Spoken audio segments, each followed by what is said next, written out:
Hello and welcome to this Green Bond webinar, which will give a compact introduction into Green Bonds universe. My name is Christine Majowski and I'm supporting this partnership as project manager at GIZ. Before we start today, let me just briefly introduce you to this collaboration. In this partnership, we have been working for over 2 years now for the public benefit to support the development of robust and sustainable green bond markets in emerging economies. Our approach is to raise awareness and build competence among the different market actors through workshops, roundtables, and conferences, through bilateral advisory support, as well as through knowledge products such as research, publications, or this webinar today. In Mexico, we partner with ABM, the Mexican Banking Association, which has been a strong promoter of the sustainable finance agenda in Mexico. For instance, with its leading role in the Mexican Climate Finance Advisory Group. Jointly with ABM, we have been engaging with market stakeholders in Mexico, but also in other countries with our partners there, to share the knowledge that reflects the expertise of some of the green bond pioneers and leading experts worldwide. Our main partner in this partnership is SEB, which has co-developed the green bond concept for institutional investors and supported the first green bond issuance by the World Bank in 2008. As structural advisor and one of the leading underwriters, the Swedish bank led a number of path-breaking green bond issuances, including the first green muni bond, the first non-supranational green bond, and the first corporate green bond. Moreover, SEB is one of the founding banks of the Green Bond Principles. It's a member of its executive committee and leads the working group on external reviews. We also partner with CICERO, one of the leading institutes for interdisciplinary climate research, which has been actively involved in the IPCC since the 1990s. The independent Norwegian institute was the first to provide a second opinion for green bonds and remains until today the largest provider of such, being recognized in the market for its science-based approach, its deep expertise and high integrity. And lastly, the project is being facilitated and managed by GIZ. GIZ is a German public benefit federal enterprise that works jointly with governments, international organizations, businesses, civil society actors, and research institutions worldwide to foster international cooperation for sustainable development.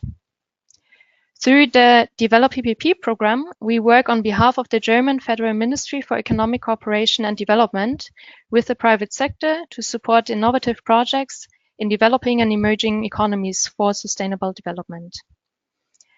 So back to this webinar and its content. During the next 45 minutes, you will get an introduction into key areas of green bonds by our experts from CICERO, SEB, and ABM. You will gain an understanding of why green bonds matter, how the market developed, and why issuers and investors have become so keen on getting involved in the market. This part will be covered by Ben Powell, senior banker at SEB, who will also explain the green bond principles, how a green bond framework is set up, and how the issuance process is structured. Guillermo Bernal de Valle, technical secretary of ABM's Sustainability Committee, will then talk about the green bond market in Mexico. After that, we will look deeper into external reviews and impact reporting, two very essential aspects of safeguarding integrity in green bond markets. This part will be led by Cristina Alnes, senior advisor at CICERO, who will also kick off now with a brief look into climate science. In the end, we will have some time for questions, which we ask you to please submit via the chat function in either English or Spanish. Guillermo will support me in co-moderating the discussion later on. So without further ado, I hand over to Cristina. Thank you, Christine, and hello everyone, good morning. Christine Alnes from CICERO here. In the next couple of minutes, I'm going to provide some highlights of climate science, the motivation behind green bonds. I think it's important to start by saying that we are already experiencing climate change. This graphic shows the annual global temperatures from 1850 to last year, and this is a visual representation of the approximately 1 degree of warming that has already occurred. The International Panel on Climate Change, the IPCC, newly launched a report on 1.5 degrees. This report is a follow-up of the Paris Agreement and widely anticipated in the climate science circles. The special report concluded that 2 degrees of global warming will lead to smaller crop yields, worse extreme weather events, slower economic growth, more people in poverty, and increase the population facing water stress by up to 50% compared to a 1.5 degree world. And the impacts progressively get worse if temperatures warm beyond 2 degrees.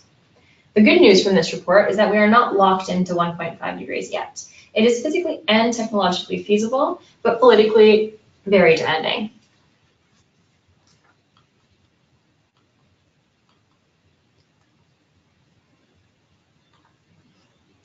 Okay, sorry about that. Again, there's a graphic here that is supposed to be playing.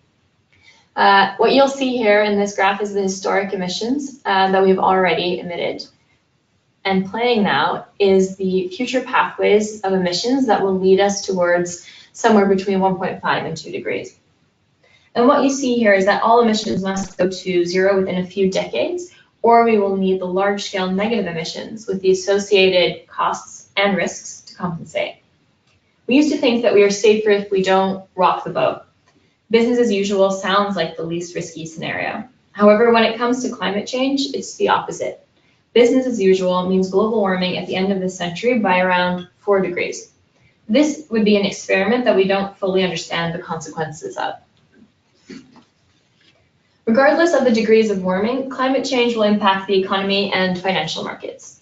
These climate risks are typically grouped into physical risks and transition risks. Physical risks investors should expect include stronger hurricanes combined with flooding and sea level rise, which will lead to significant damages. This has already been experienced throughout the Americas. Other risks include drought and wildfires. Transition risks are connected to changes in policy, liability, or technology that can impact markets and consumer behavior. Policy risk is connected, for example, to carbon taxes or carbon pricing, regulation, and subsidies. The correct pricing of these climate risks will be by the financial sector, will be key to succeeding to the transformation to a low carbon, climate resilient society. However, this transformation is not only about risk. On the flip side, it will also lead to investment opportunities for forward-thinking companies and investors. The huge investment needs in infrastructure represent green investment opportunities and potential for further growth in the green bond market. Technological developments in clean technology are changing the landscape, and one example of this rapid development is in wind turbines, as seen here. Green solutions are scalable, and green bonds can be used to finance both low carbon and adaptation solutions. Here you can see some examples of projects that have already been financed by green bonds. And with this, I'll pass it over to Ben Powell at SEB, who will give you some green bond basics and market development. Thanks, Christina. Hello, everybody. My name is Ben Powell, and I work for SEB in their Climate and Sustainable Finance unit. So in this section, we'll be looking really at the basics of a green bond and what indeed makes a bond green. Well, first, it's worth just sparing a few seconds to describe what actually a bond is before you make it green. Well, a bond is a debt instrument whereby a group of investors loans money to an institution, for example, a company or a government, and receives a fixed or variable interest rate in return. A bond is typically arranged and underwritten by a bank on behalf of an issuer, who is the company or the government that will receive the proceeds from the bond. The main difference between a bond and a bank loan is that a bond is traded in an open market and can be bought by the general public, often through institutional investors. But what is it that makes a bond green? Well, green bonds are any type of bond instrument where the proceeds will be exclusively applied to finance or refinance new and or existing eligible green projects, and which are aligned with the 4 core components of the green bond principles. This definition was agreed upon by a group of major banks, investors, and issuers organized by the International Capital Market Association, the ICMA, and set the foundation for creating a set of voluntary guidelines named the Green Bond Principles in January 2014. This is one of the most widely accepted definitions in the market.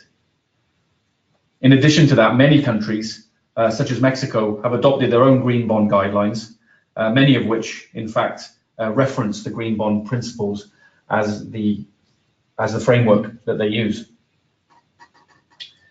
Green bonds share the same underlying mechanisms as regular bonds in terms of process between issuers and investors, pricing, tenor, and secondary trading. The main difference is that only predefined projects leading to an environmental benefit can be financed. For example, a property company can raise a regular bond to finance all types of properties and its day-to-day operations. However, a green bond can only be used for predefined projects with an environmental benefit, such as only for properties with a 30% less energy use compared with the national average, or if it is built in accordance with certain green building certifications. The green bond principles have been established to provide a methodology for green bond frameworks that ensure that green projects are defined and that the issuer sets up a robust governance procedure to safeguard a sufficiently high environmental integrity, thereby making sure that it can deliver on its green promise and report progress to investors. Now we're going to look at the four components that make up the green bond principles. The first of the green bond principles is use of proceeds. This concerns definitions of eligible projects and is typically divided into the following three areas that target climate and environmental stress: mitigation, adaptation, and other environmental projects. The second principle is process for project evaluation and selection. The third principle is management of proceeds. This concerns traceability and monitoring of the money raised through the bond issue. The fourth principle of the GBP is reporting. Here, transparency is the key, telling investors what you have used the money for, in accordance with your green bond framework. An issuer is expected to describe how it intends to abide by the green bond principles in a document called the Green Bond Framework. As this document is made publicly available in connection with the green bond issuance, investors can learn about the issuer's intended use of proceeds and how the governance procedure is structured for selecting, monitoring, and reporting on investments. Consequently, the Green Bond Framework is central in the issuance of a green bond. In fact, it is considered one of the most important documents in a green bond issue, perhaps in combination with an external review. As the green bond principles encourage a high level of transparency, it's recommended that an issuer's green bond framework and internal environmental governance procedures are evaluated by an external reviewer, which provides evaluation through an independent external assessment. Christina will go into this a little bit later in the presentation. But what do green bonds finance according to the green bond principles?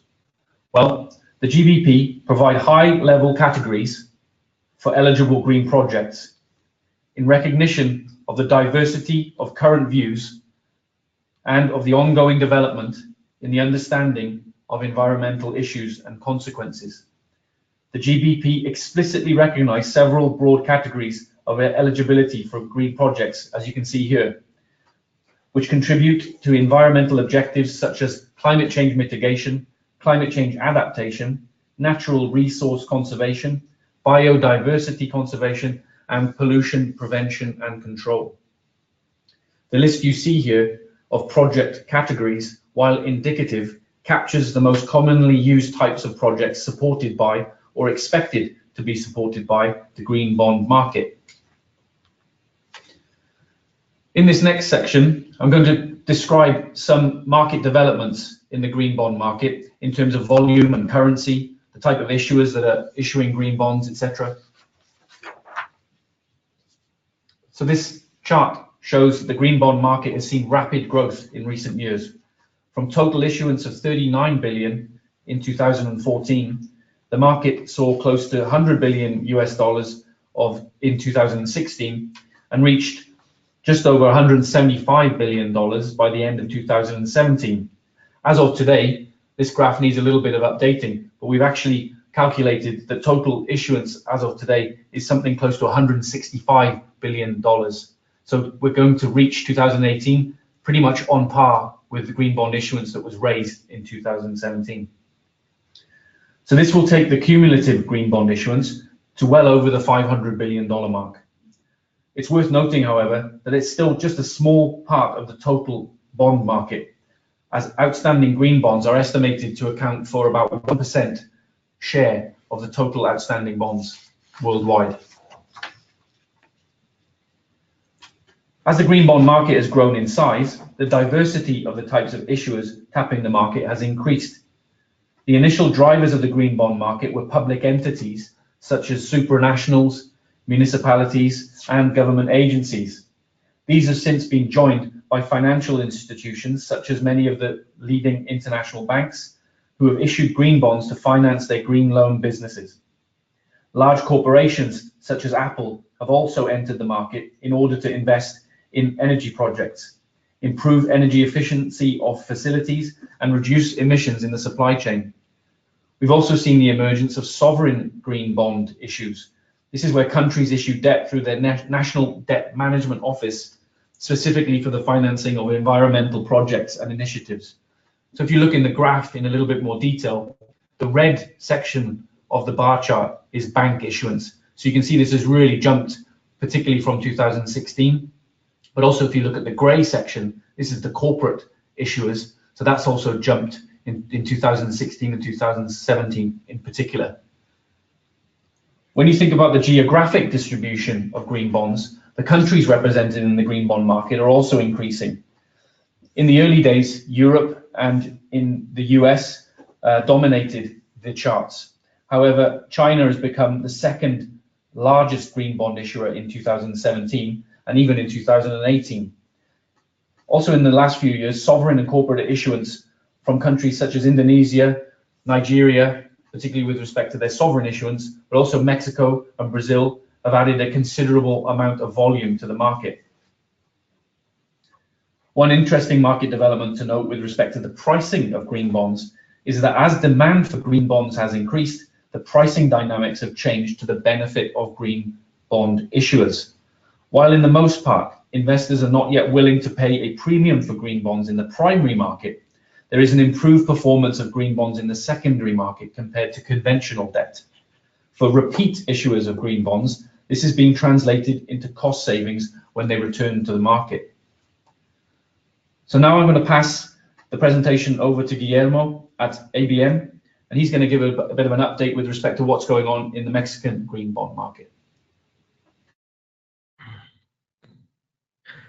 Thank you very much. Good morning to everyone. Can you hear me all right? I will start by thanking my partners from GIZ, Majority and Luisa, for helping organizing this seminar, and also Ben from SEB and Cristina from Cicero for their support in this event.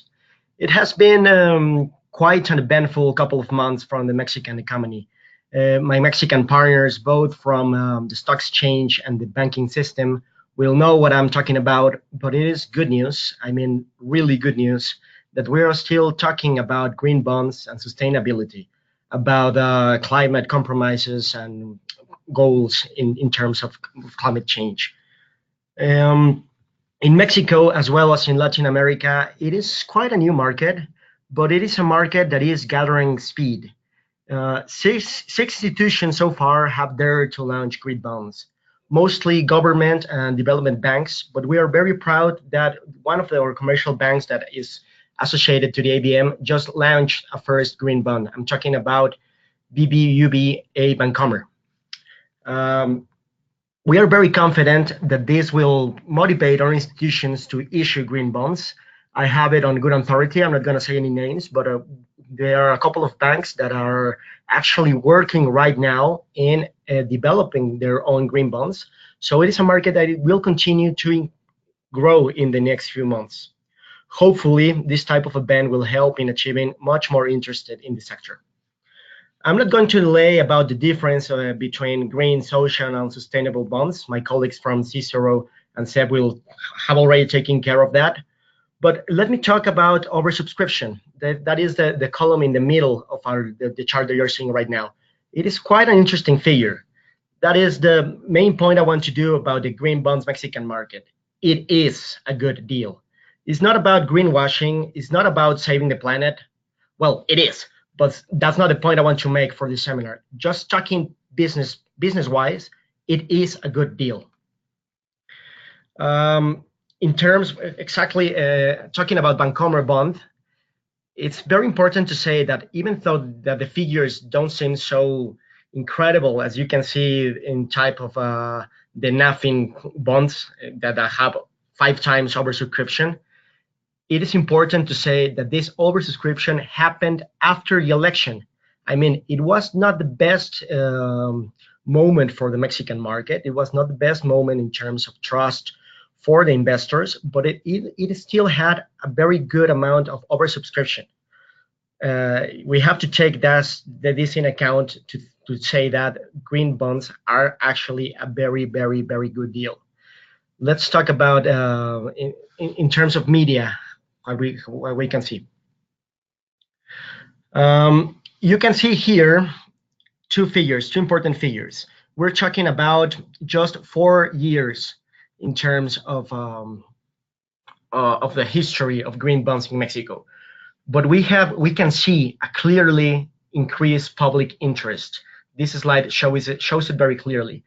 In terms of news coverage of the green bonds that were issued, it is not a long line, but we are talking about 7 times in terms of growth. The second figure that you can say, the profit, is the amount that you would have to pay to have this much media coverage, to have this much, news in terms of in newspapers, in terms of radio, the amount you will have to pay. But this is just happening on its own, and it is increasing very, very much.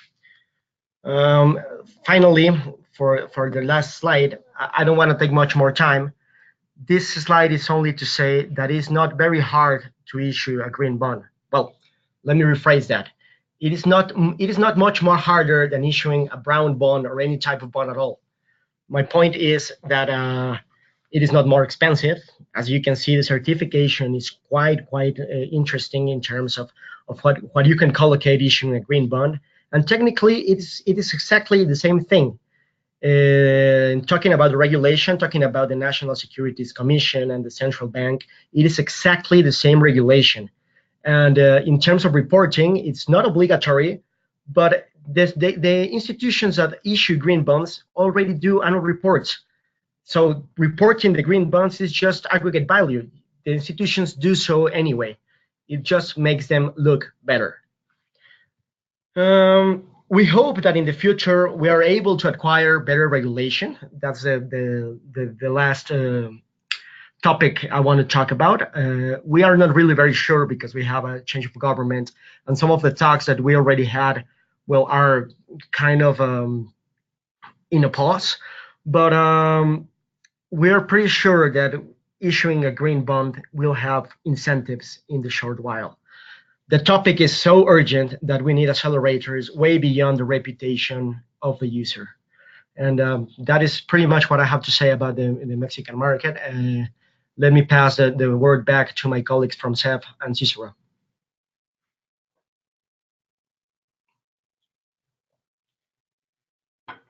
Thanks, Guillermo. Much appreciated. And certainly there are a lot of initiatives going on in Europe that are certainly helping to promote the amount of issuance and as you mentioned, potentially some better capital treatment for green projects, which will certainly be a catalyst for more green bonds on this side of the Atlantic. But let's dig a little bit deeper with respect to why issuers and investors focus on green bonds. Why do they go through this process in the first place?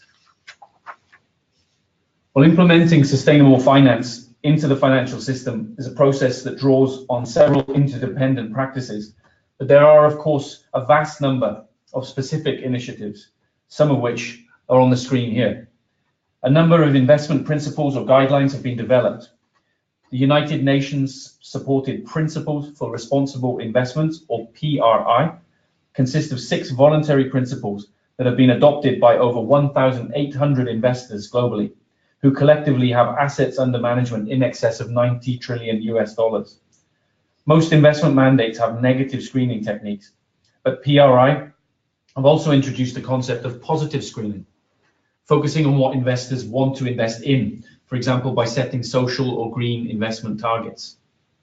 Sustainable products create investment channels for investors who would like to engage in sustainability investment opportunities and communicate the impact of these investments accordingly. In addition to green and social bonds, other products are, most noticeably, there are green funds that have been established by asset managers such as BlackRock, Amundi, Nikko, Mirova, and SEB, as well as green listings on many stock exchanges worldwide, Oslo in Norway, Stockholm, London Stock Exchange, to name but a few. New policies and improved reporting will also be very important to ensure that investors and their clients are informed of the environmental impact of their investments. These include the European Commission's Technical Expert Group on Sustainable Finance, which aims to set out a process of creating a financial system that supports sustainable investments. So what are green bonds contributing to the market? Investors who evaluate and invest in green bonds achieve intelligence on climate-related issues, which enhance risk management capabilities, obtain diversification through a green asset class, contribute to a reduction in climate stress, and are also able to stay ahead of the technology transition by quickly adapting to changing regulation. Further to this, green bonds offer an infrastructure that enables investors to live by their stated values and enhances competitiveness in a market where sustainability will increase its role in the years to come. Frederick Samana, Assistant Director of Amundi, which is one of the biggest asset managers in the world, identified the necessity of sustainable investment with the following quote. He said, "Markets are short-term, so they are pricing the likelihood of polluting companies being penalized at almost zero. People are beginning to ask if they can really make that bet. If you misprice those risks, then you've failed your fiduciary responsibility." Issuers of green bonds improve diversification and flexibility of funding and deepen their dialogue with investors.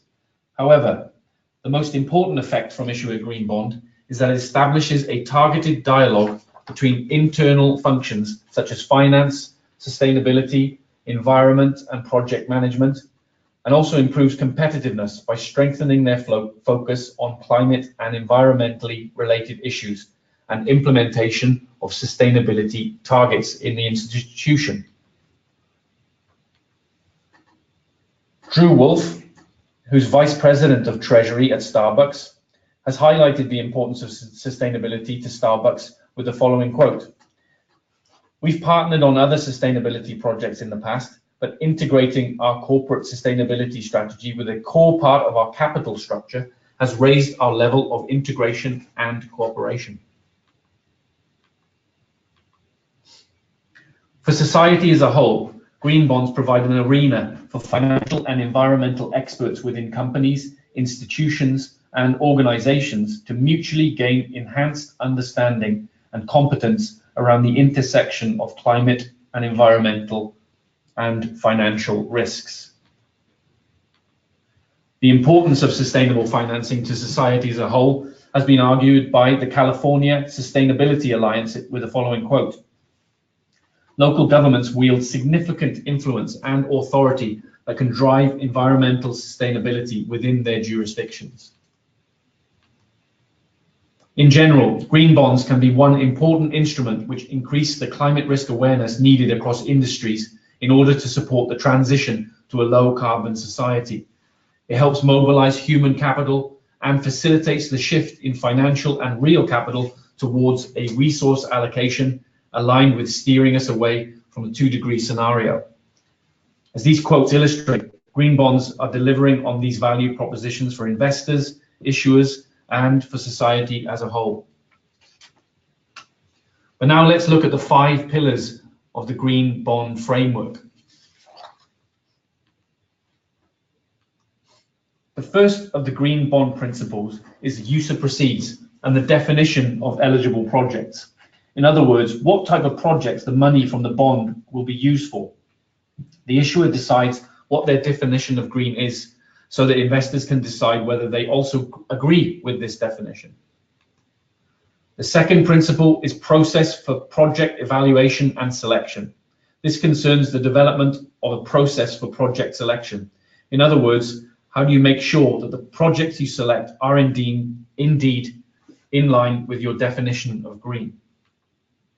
The third principle is management of proceeds. This concerns traceability and monitoring of the funds raised through the bond issue. In other words, the procedure the issuer sets up to make sure the money raised by the green bond is not mixed up with money from other sources, and that there is a way to easily track the money from the point it's raised in the bond market to when it makes its way to the project. The fourth principle is around reporting, as it is essential to be transparent towards investors and the broader market by letting them know what types of projects did receive funding through the green bond and what type of environmental benefit this contributed to. In addition to these four principles, external reviews through an independent external assessment is, as of now, considered a recommendation. It is not presented as one of the principles, but many investors appreciate and often require an assessment made by an independent party with environmental competence. The four green bond principles are used as a guideline when creating the green bond framework. As we'll see on the next slide, using an example from Volvo, the car maker.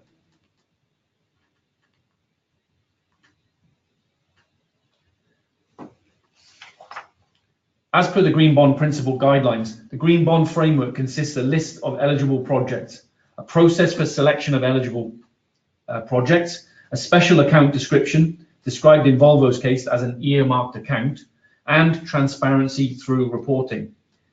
In Volvo Finance Green Bond Framework, the eligible projects are defined as a selected pool of loans and leases to vehicles that are funded in whole or in part by Volvo Finance Bank, and that promote the transition to low carbon and climate resilient growth as determined by Volvo Finance Bank. In other words, the projects or assets of a bank are so-called green loans. On the screen now, you can see a list of the cars that are eligible for these loans and leases.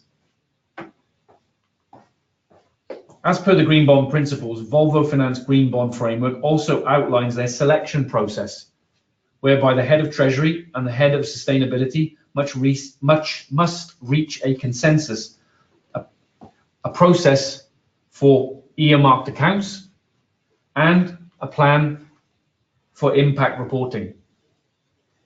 This example shows how one issuer's approach when it comes to developing a green bond framework. Since different issuers work in different realities, their green bond frameworks should be tailor-made to reflect the different ambitions and capabilities. Now I'm going to pass it back to Cristina Alnes from Cicero, who will go into a bit more detail on the external review process. Thanks, Ben. And as mentioned in this section now, we'll dive into external reviews with a special focus on second opinions. I'll use our process at Cicero as an example while I'm speaking. So the key question here is what qualifies as green in the green bond market? For example, would it be green to invest in energy efficiency in an oil-fired power plant? What about a startup electric car company that's in an emerging market where their products may replace fossil fuel cars, but may also replace bicycles? As Ben mentioned, the Green Bond Principles provide high-level process guidelines, and these could be supplemented by country-level guidelines, for example, those in Mexico, that could go into more detail. However, most often these guidelines do not go far enough in defining green to answer the questions that I just posed. The way that we see it is that the green bond market is about enhanced transparency and opening up a communication channel between the issuers and the investors. And we see our role as external reviewers to facilitate this communication. Earlier this year, ICMA introduced guidelines for green bond external reviews at the international level. Here you can see the key elements, which are integrity, objectivity, professional competence and due care, confidentiality, and professional behavior. We view this as a positive development, as well as the country-level programs to provide guidance and support for external reviews of green bonds, especially if they are, as Guillermo hinted at, supported by incentives. External reviews play a part both pre-issuance and after the bond has been issued. Here's a range of the approaches to pre-issuance review. Framework consulting, also listed here, is separate from external reviews. There is a market practice where framework consultants also provide external reviews. However, the new ICMA guidelines go some way to discourage this, and there's an increasing awareness in the market that this could be problematic. So turning to the external reviews, the most common types are second opinions, then you have green scorings and ratings, and certifications against standards. Second opinions are the most common form of external review, and we'll focus on these for the rest of the webinar. There are a range of different providers and approaches, but the vast majority of providers review alignment with the Green Bond principles at a minimum, and some go further on evaluating environmental criteria and governance. The rating agencies have also recently entered this space with their own Green Bond ratings or scorings. Again, here there are a range of different methodologies. The third form of external review is certification against a standard. For international issuances, the most commonly used standard is the Climate Bonds Initiative, the CBI standard. This standard is governed by the organization Climate Bonds Initiative, an NGO. Before moving on to second opinions, here's a range of different approaches to external review post-issuance. Then we see an increasing trend for issuers to complement any external review, for example, a second opinion or a certification before they issue a bond, with a review of their use of proceeds or impact reporting. And I'll be going over impact reporting in more detail later. As an example, here's our second opinion process. Usually second opinions are desk reviews, and the Green Bond Framework is the key document here. Other relevant documents include corporate strategies and policies and project-related documentation. For example, if you're an issuer with a framework that includes green buildings, you may want to include green building certifications, energy usage, energy efficiency targets, and your policies on sustainable procurement of materials. The gears here represent the drivers of our analysis. The Green Bond Principles is the starting point, but as mentioned, they do not go far enough in defining green, which is where we bring in climate science. This we also supplement with any relevant standards. For example, with green buildings, we would look at rating systems like LEED. For every second opinion, we point out strengths, weaknesses, and potential pitfalls, providing transparency to investors and feedback to issuers. Our process also includes a step with questions and clarifications to the issuer before finalizing our opinion and assigning a shade of green. Shades of green is our rating system on climate risk, which reflects our view that it's important to take a non-binary view on green. So the question of is an asset or a project green or not is not a yes or no question. And as I mentioned in the introduction, climate science tells us that in a 2050 perspective, we need to move towards zero carbon solutions that are also resilient to the impacts of climate change. In our rating, these are the dark green solutions. The electric car company I mentioned in the beginning of this segment would typically fall into the dark green category. However, there's also a need for bridging technologies, which are the medium green solutions, and shorter term solutions, which are environmentally friendly, but not by themselves a representation of a long-term vision. These are the light green technologies. The dark green solutions are the same everywhere in the world, because in the long run, all countries need the same solutions. However, the medium and light green take into account the starting point of the region and the country. For example, when we were reviewing the Republic of Indonesia's sovereign green bond framework, we looked at the sustainable transportation category, and this included both electric and fossil fuel public transportation. So given the context here, there are large emission savings from switching from private to public transportation, and this category could be viewed as medium green, a bridging technology.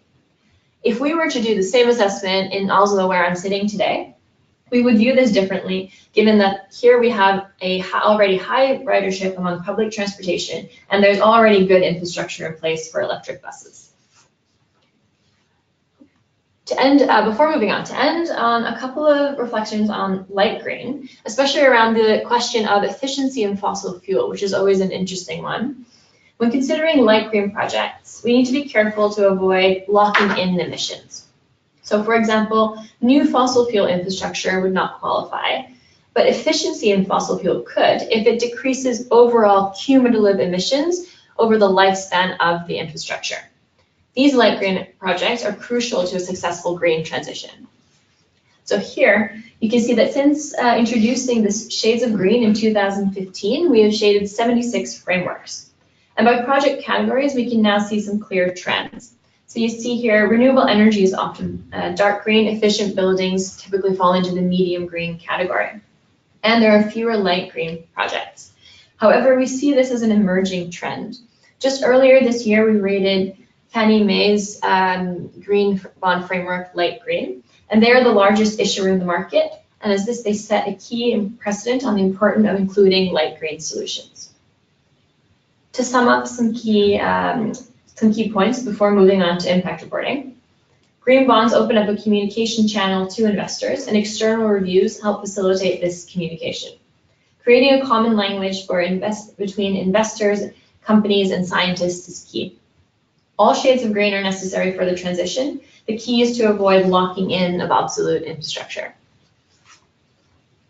So in this conversation between issuers and investors, their most important communication tools are the Green Bond Framework, external reviews, and also impact reporting post-issuance.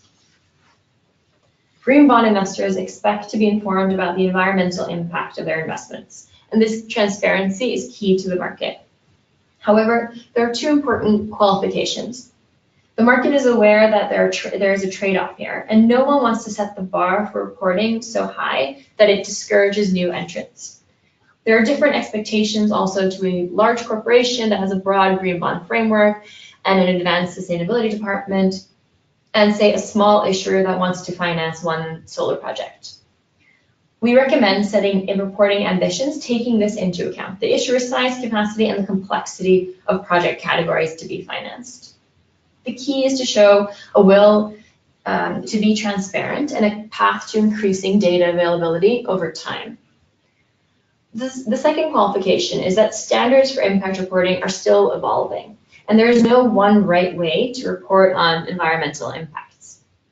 It is also key to be transparent on the methodologies and assumptions used and to be consistent.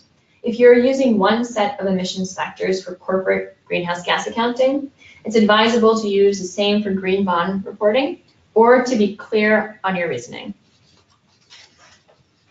Impact metrics are an important part of impact reporting and provide investors with quantitative measurements of direct environmental or social impact from investments. Carbon emissions are often cited as a key metric, and while emission savings certainly provide important information, we also encourage issuers to report on green metrics. And by this, we mean the measures that show the project's positive contribution to the low carbon transition. An often cited example, which is easy to measure, is the megawatt hours of electricity produced by a renewable energy source. For some projects, it may be difficult to find an exact quantitative measurements. For example, projects in biodiversity conservation or climate change adaptation could be tricky. And in these cases, a qualitative description may be just as suitable. As always, transparency should be the guiding principle. As I mentioned, this is an area of innovation, and standards and guidelines are under development. ICMA has working groups on impact reporting, and so far they have published 3 sector guidelines.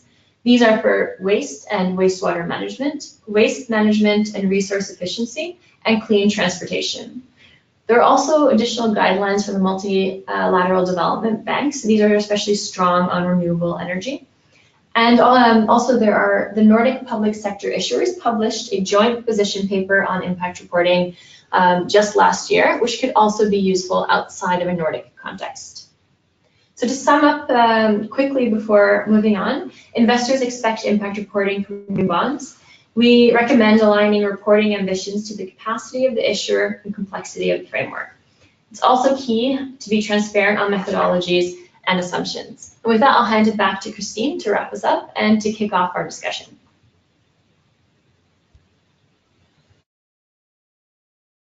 Yes, thank you very much, Christina, Guillermo, and Ben.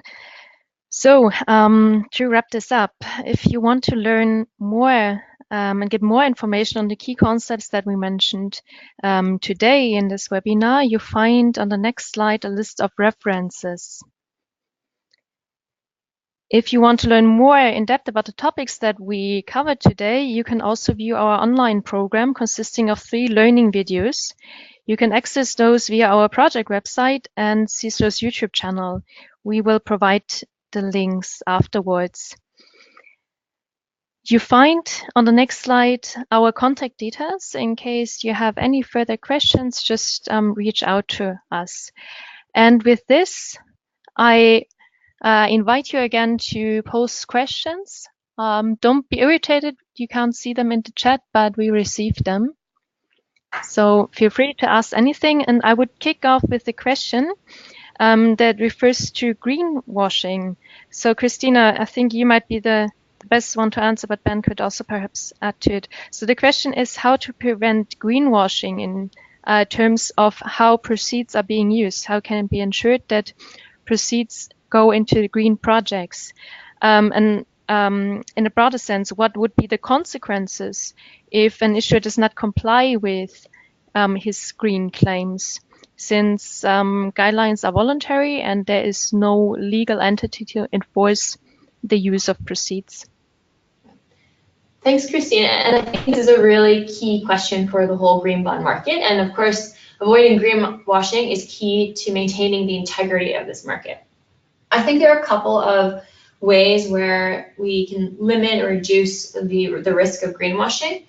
And I think Ben could also help here because there are the different actors in the market each have their role to help prevent this. So the green bond framework, which is in a way what the promises that the issuer makes to its investors, is of course the first key document. And then as external reviewers, we provide an expert opinion on the environmental integrity of this framework. So of course here we have an important role to ensure that we ask the right questions and that we really review both against the green bond principles, which clearly goes into and describes the process of which the proceeds from green bonds should be segregated internally and tracked so that there is an internal process for tracking this and making sure that it actually goes to eligible green projects. So we review that, and we also review, of course, the green projects themselves and provide an opinion on that. And I think the third important piece here is the impact reporting, because all the framework and the external review process happens before any proceeds are actually allocated to projects. So I think it's also important that the issuer follow up with impact reporting here on what did they actually use the proceeds for, and also the environmental impacts. Yeah, I'll just add a couple of things to that. I think it really does start right at the beginning. You know, when the issuer is coming up with their framework, it's, you know, there really needs to be a clear focus on the kind of environmental or sustainability strategy of the company, and also, you know, the targets in terms of, you know, emission reduction or energy creation. That's set very clearly and transparently in terms of what the company wants to achieve when they go about their green bond framework. And indeed, that's made very, very clear right from the outset. And as Christina mentioned, it's up to banks to also maintain high standards in the market too, that we expect the best from the issuers that we work with. You know, SEB has had a few examples where we've actually turned down the opportunity to work with an institution because we haven't felt that the framework is of a high enough quality. So I think banks also have a duty to ensure a level of quality as well. But what I will say is that, you know, a company really needs to set itself, you know, obviously feasible, but also ambitious goals in terms of what they want to get out of the projects that they're financing with the bonds. And just quickly to mention, you know, what happens if you know, if there is some kind of scandal and a project is no longer eligible for green financing. Well, in a perfect world, you know, that there is no kind of condition of default. As you said, it's voluntary. I think there's obviously, you know, there should be a system in place for whereby you can take the funding of the green bond, which has gone to the project that is no longer green, and replace that funding with conventional funding. I mean, I think that's what investors would want to see at a minimum. But I think there's also, the reputational risk from investors that, and I think eventually that would result in a price, discrepancy or worsening price for that issuer if they ever want to come back to the market because of this reduction in reputational risk, or this increased reputational risk, if you like, if this kind of thing happens. So that's just what I want to add to Kristen's comment. Actually, sorry, I just wanted to jump in on Ben's point here, because something that we always ask about and that we describe in our second opinions is exactly this process that the issuer has to regularly review their projects to ensure that they are keeping with the environmental criteria in the Green Bond Framework, and that there is a process to remove these assets and to be transparent if they're no longer in compliance. So this is a standard question that we would provide transparency on in our second opinions.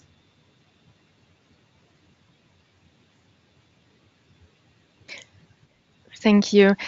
Coming back to what you mentioned, Ben, regarding the Green Bond Framework and how it is set up. So question that is of interest, I think, especially for banks, is also for first-time issuers in general, also, what is better for them, to go for a very narrow framework? So, for example, focusing only on renewable energy projects, or to go from the beginning for a broader framework? What would be your recommendation there to first-time issuers? I mean, a lot is linked to the strategic objectives of the institution, right? But I would look, where can you really quantify the environmental return? So where can you make a difference? And clearly renewable energy is one thing, but as we described in the presentation, there are plenty of other projects which qualify and which have a shade of green. Now that shade of green may be dark, it may be medium, it may be light, but they all contribute to a reduction in emission and creation of renewable energy. So I think if you are able as an institution, you have the capacity, and often it's down to the capacity that an institution has to be able to do this exercise. But if you have the capacity to include, any project area that is making a difference from a emissions reduction point of view, or an energy, renewable energy creation point of view, then try to include that. So, but again, it's really down to the ambitions of the institution and also the capacity that the institution has. But I think, don't think about, as Christina explained, we need all shades of green. So if you can include, projects that are dark, medium, and light, I would encourage a bank or a company to do that, because we do need to move the dial, and we need all shades of green to do that.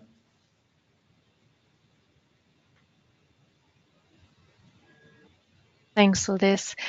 Christina, there was a question with all the different kinds of external review. How do I know which one is the best fit for me?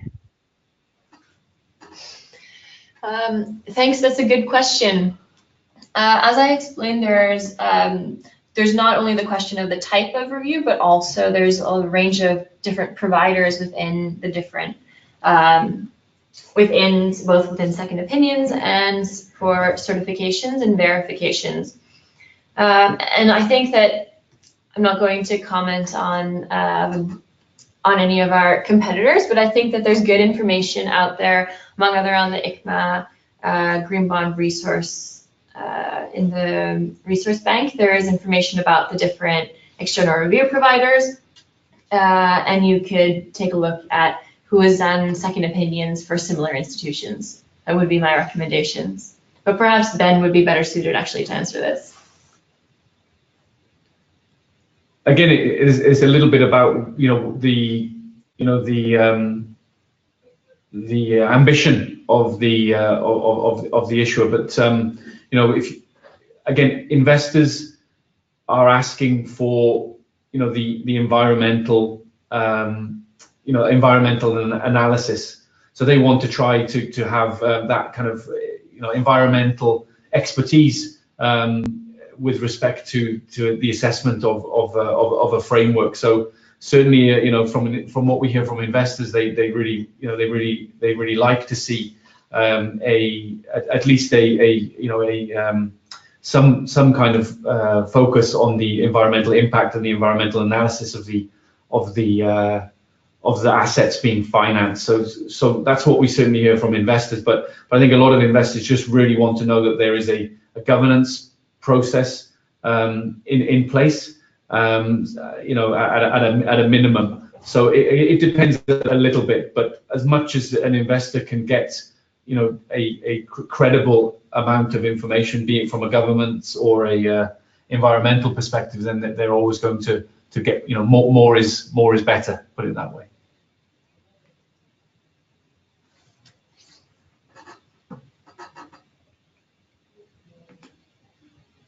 Yeah, it's becoming a bit late. I think we still have time for maybe one or two other questions. Guillermo, do you have another one, maybe from a Spanish question? I think that there's a very interesting. Can you hear me? I think there's a very interesting question regarding the prospects of green bonds in Mexico after the cancellation of the airport, which was financed by green bonds. Maybe my colleagues can help us understand what happens in this type of cases, and then I'll like to answer the question myself. I'll read the question as it goes. How do you rate the prospects of green bonds in Mexico or Latin America as a whole? Will the topic become more important, and if so, how, where? Also, in regard to a new president in Mexico who just stopped building the airport, which also was financed via green bonds, will investors be willing to invest in these rather new and seemingly risky instruments when they can be sure they will get their money back?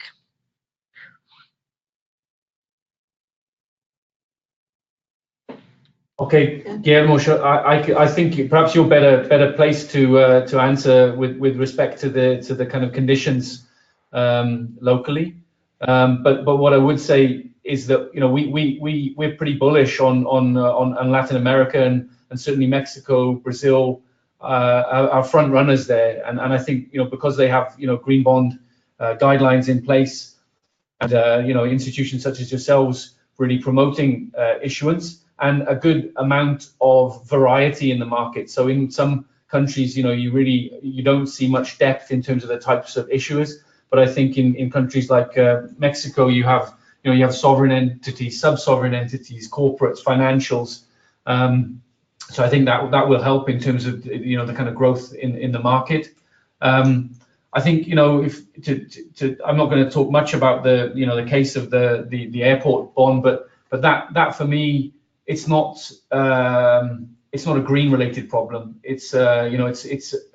don't think it's going to affect investors' appetite for exposure to green assets in Mexico, because I don't think it's got to do anything to do with the greenness. I think it seems to be a political risk that many institutional investors didn't see coming. So I think I would put that very separately to the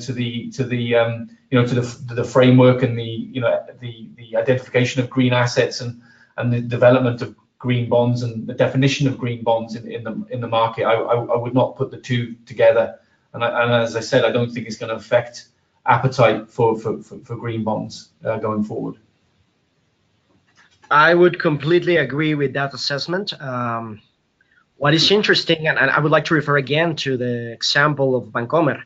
The green bond that Vancomer issued was after the decision of canceling this project that was financed green bonds. So it is, I believe that it is unrelated, but there's also good news that the government just announced that the bonds may be repurchased by the government, which provides certainty for the investors.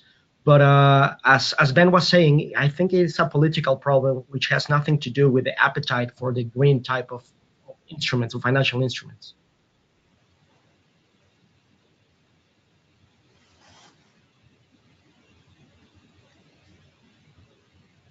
All right, so we are slowly coming to an end.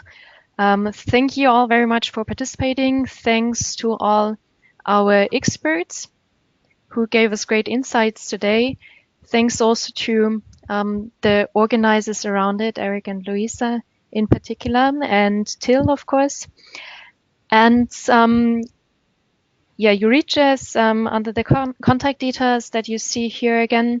You find a lot more information on our website on previous events that we held in Mexico, from workshops, roundtables. You find there several presentations. We also have a publication where we have a special chapter on Mexico, including case studies. So you find there a lot more. Please reach out to us if you want to engage more with us in the future. So I hope you enjoyed this webinar, and I wish you a great Friday and a nice weekend. Thank you, everyone, and bye-bye.